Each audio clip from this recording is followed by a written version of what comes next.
এয়া ডিচি ছাৰে আমাৰ কলেজত আহি এটি ভূপেন্দ্ৰ সংগীত গাইছে। ইমান ধুনীয়াকৈ গাইছে, শুনকচোন সকলোৱে।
सपनों में रोते आए जिंदगी में आना जाने जाना ढूंढे तुझे दीवाना सपनों में रोते आए जिंदगी में आना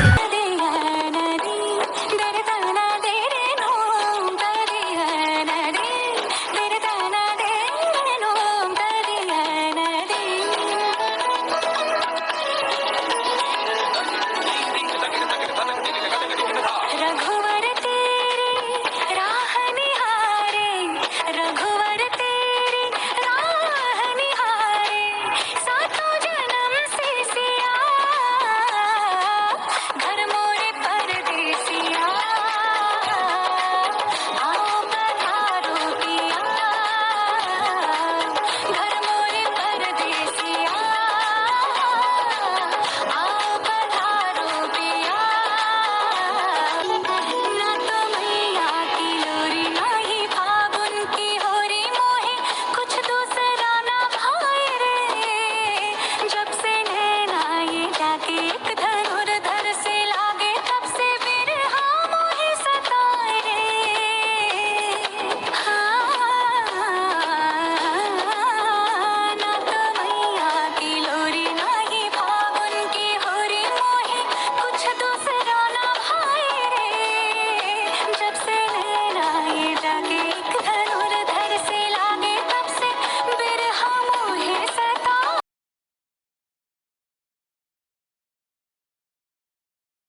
একচুৱেলি মই বাইদেউ বুলি মাতাৰ লগে লগে তেখেতে কৈছে আপুনি মোক বাইদেউ বুলি নামাতিব, আপোনাৰ মই সৰু হয়। তথাপিতো আজি আপুনি আমাৰ অতিথি, গতিকে আমি আজি আপোনাক আমাৰ ফালৰ পৰা যিখিনি কৰিব লাগে আমি কৰিম। এটা বিহু গান গাবি। তেখেতৰ গান মই বহুত এবাৰ শুনিছোঁ, একদম ডাইৰেক্টলি আমাৰ কামবজাৰলৈ আপুনি আহিছিল এবাৰ, বিক্ৰম চৌধুৰীয়ে মাতিছিল।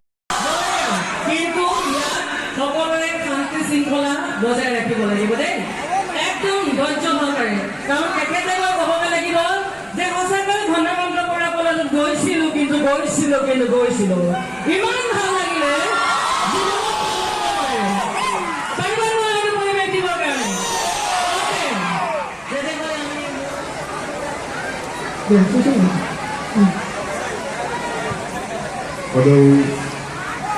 মৰমৰ ছাত্ৰ ছাত্ৰীসকলৰ সহায় সহযোগিতা কামনা কৰি আজি অনুষ্ঠান শান্তিপূৰ্ণভাৱে যাতে সামৰণি পৰে তাৰ আশা কৰি আৰু আমাৰ মৰমৰ শিল্পী সুভাষণা দত্তলৈ শুভেচ্ছা তথা আশীৰ্বাদ যাচি আজি ঘনকান্ত বৰুৱা মহাবিদ্যালয়ৰ তৰফৰ পৰা তেখেতক আদৰণি জনাবলৈ আগবাঢ়িছোঁ।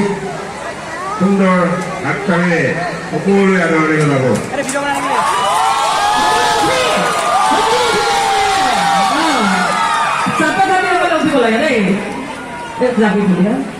ইয়াৰ পিছতে আমাৰ এবাৰ আমাৰ একেবাৰে প্ৰথমে সকলোকে নমস্কাৰ। শিক্ষাগুৰুসকল বহিছে, তেওঁলোকক সেৱা জনাইছোঁ। আৰু লগতে যিসকল নতুনকৈ আহিছে, যিহেতু নৱাগত আদৰণি সভা, গতিকে নৱাগতসকলক বহুত শুভেচ্ছা জ্ঞাপন কৰিছোঁ। আৰু লগতে সমূহ ছাত্ৰ ছাত্ৰীক বহুত শুভেচ্ছা জ্ঞাপন কৰিছোঁ। আশা কৰোঁ সকলোৱে পুনৰ ইয়ালৈ সুনাম কঢ়িয়াই আনিব আকৌ এবাৰ। আৰু বিৰাট ভাল লাগিছে ইয়ালৈ আহি পেলাই। আমাৰ আচলতে শিক্ষা অনুষ্ঠানৰ মই অনুষ্ঠানবিলাক কৰি এইটো কাৰণে ভাল পাওঁ, তাত কথা আছে। প্ৰথম কথাটো হ'ল মোৰ নিজৰো আচলতে নিজৰ শিক্ষা জীৱনলৈ মনত পৰি যায়, কলেজ জীৱনলৈ মনত পৰি যায়। আৰু এটা কথা, একদম বিশেষ কথা এটা, একদম অডিয়েন্সৰ এনাৰ্জিটো প্ৰথমৰ পৰা শেষলৈকে একে থাকে, হয়নে নহয়? আজি তাৰ কিমান এনাৰ্জি আমি চাব লাগিব। আৰু কিন্তু মই আহি পেলাই গম পাইছিলোঁ সকলোৰে বিৰাট এনাৰ্জেটিক হৈ আছে। বিশেষকৈ ভাইচ প্ৰিন্সিপাল বাইদেউৰ যিটো এনাৰ্জি মই একদম ষ্টেজত উঠিয়ে গম পাইছোঁ। গতিকে সকলোৱে এবাৰ বাইদেউৰ কাৰণে হাত চাপৰি বজাব লাগে।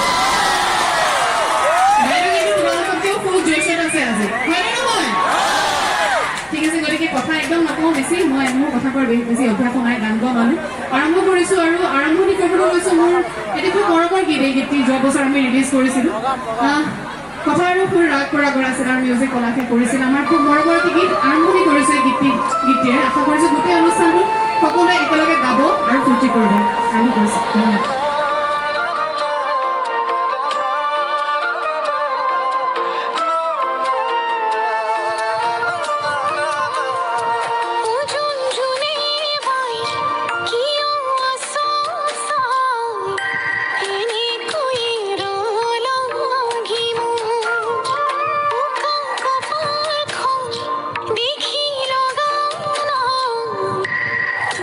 জানো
চ' সকলোৰে কাৰণে গাই দিছোঁ থেংক ইউ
ইমানতে শেষ হ'ল আমি সকলোকে থিয় হৈ আমাৰ যিটো জাতীয় সংগীত আছে